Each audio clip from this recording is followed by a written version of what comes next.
নাসিম শাহ নিজের প্রথম ওভারে বল করতে এসেই তুলে নেন ভারতের সবচেয়ে গুরুত্বপূর্ণ উইকেট বিরাট কোহলির উইকেট। অফসাইডের বাইরে করেন শর্ট বল, কোহলি তা মারতে গেলে ব্যাটের নিচে লেগে ক্যাচ উঠে যায়। তা তালুবুদ্ধি করতে ভুল করেনি ফিল্ডিংয়ে দাঁড়িয়ে থাকা উসমান। প্রথম ওভারে 11 রান দিলেও তুলে নেন সবচেয়ে গুরুত্বপূর্ণ উইকেটটি। নিজের দ্বিতীয় ও দলের অষ্টম ওভারে বল করতে এসে ওভারের চতুর্থ বলে তুলে নেন অক্সার প্যাটেলের উইকেট।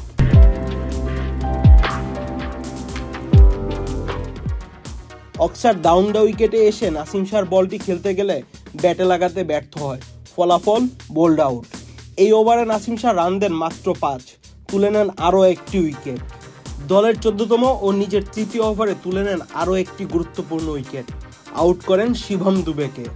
এবার ব্যাটসম্যানকে পরাস্ত করেন স্লোয়ার বলে, নিজের বলে নিজেই নেন সহজ এক ক্যাচ। এই ওভারে রান দেন মাত্র 2, সাথে একটি উইকেট। নিজের চতুর্থ ওভারে নাসিম শাহ যখন বোলিংয়ে আসে তখন ভারতের ব্যাটসম্যানরা তাকে সমীহ করে খেলতে থাকে। এই ওভারে নাসিম শাহ দেন মাত্র 3 রান। নিজের 4 ওভারে নাসিম শাহ রান দেন মাত্র 21, তুলে নেন গুরুত্বপূর্ণ 3টি উইকেট।